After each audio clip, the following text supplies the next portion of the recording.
जय श्री राधे। पूज्य श्री सद्गुरुदेव भगवान के चरणों में प्रणाम। पूज्य श्री गणेशदास भक्तमाली जी महाराज कहते हैं, जेहि विधि प्रभु प्रसन्न मन होई, करुणा सागर कीजे सोई। हे करुणा सागर प्रभु, जिस प्रकार आपका मन प्रसन्न रहे आप वही कीजिए। ये भरत जी के वाक्य हैं। भक्त के मन में पूर्ण विश्वास रहता है कि प्रभु सर्वत्र हैं और मेरे ऊपर उनकी कृपा पूर्ण है। मेरा कल्याण करने के लिए सदा भगवान तत्पर हैं। इसलिए भक्त भगवान के सामने हठ नहीं करता है कि आप उस मनोरथ को पूर्ण कर दीजिए। भक्त अपने प्रभु के मुख पर मुस्कान देखना चाहता है। जो हट करके प्रभु को संकोच में डालकर अपना हित चाहते हैं, उसकी स्वार्थ प्रीति है। शरणागत होकर कितने लोग यह चाहते हैं कि हमारे सभी बिगड़े कामों को भगवान बनावें। यह भाव उचित नहीं है। शरणागत भक्त को अपना सर्वस्व प्रभु को सौंपने के बाद अपनी इच्छा नहीं रह जाती है। भक्त जन भगवान की इच्छा से सब काम करते हैं। जब भक्त भगवान की इच्छा पर निर्भर हो जाता है, तब भगवान उस भक्त की इच्छा अनुसार सब करते हैं। संकट के समय प्रभु नाम स्मरण के अतिरिक्त अपने पास कोई उपाय नहीं है।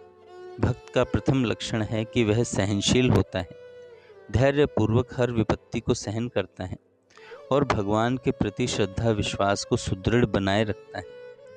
भगवान को दोष नहीं देता है। कष्ट अपने ही कर्म का फल है, अतः धैर्यपूर्वक सहन करना ही बुद्धिमानी है। संकट में प्रभु का स्मरण सहज भाव से होता है। इसलिए कुंती ने कष्ट का वरदान मांगा। हम में श्रद्धा की कमी है नहीं, तो जिसका वरदान मांगा गया वह वस्तु सहज में हमको भगवान ने दे दी है, तो यह कृपा ही है। सिद्धांत यह है कि प्रभु के दिए हुए धन में, परिवार में, शरीर में हमको संतुष्ट रहना चाहिए।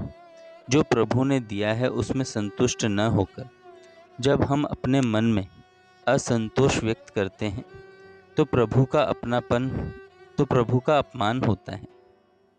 हमको कृतज्ञ होना चाहिए भगवान का। भगवान ने कृपा करके जो कुछ दिया है वह ठीक है। प्रभु को धन्यवाद है। इतना सब कुछ दिया है। यदि हमको और अधिक आवश्यक होगा तो प्रभु हमको और देंगे। भगवान की इच्छा में अपनी इच्छा को, प्रभु की प्रसन्नता में अपनी प्रसन्नता को मिला देना चाहिए। जो कुछ सहज प्राप्त है उसमें ही संतुष्ट रहना चाहिए। प्रभु के द्वारा दिए गए धन जन में संतुष्ट न रहकर हम तरह तरह की कामना करते हैं। उसके लिए देवी देवताओं से विनय करते हैं। कामना के पूर्ण न होने पर अविश्वास हो जाता है। इसलिए यदि कामना हो तो अपने इष्ट देव के सामने निवेदन करना चाहिए। यदि कामना की पूर्ति में आप प्रसन्न रहें, मेरा कल्याण हो, तब आप पूर्ण कर दीजिए। आप प्रसन्न न रहें, मेरा कल्याण भी न हो, तो ऐसी कामना का पूर्ण न होना ही अच्छा है। जिस प्रकार प्रभु प्रसन्न रहें उसी में प्रसन्न रहना है। जो कुछ करते हो वही करो, पर उसे सच्चाई के साथ करो। प्रभु को प्राप्त करने के लिए करो। संसार के लिए करोगे तो संसार मिलेगा। प्रभु के लिए करोगे तो प्रभु मिलेंगे। मनुष्य खूब साधन भजन करता है, पर यदि संसार की आसक्ति होती है तो उसका फल संसारी होता है। माता कैकेयी की पुत्र में आसक्ति थी। स्वयं को राजमाता पद की इच्छा थी, अतः राम को वनवास दिया। लोभ अर्थ को अनर्थ में बदल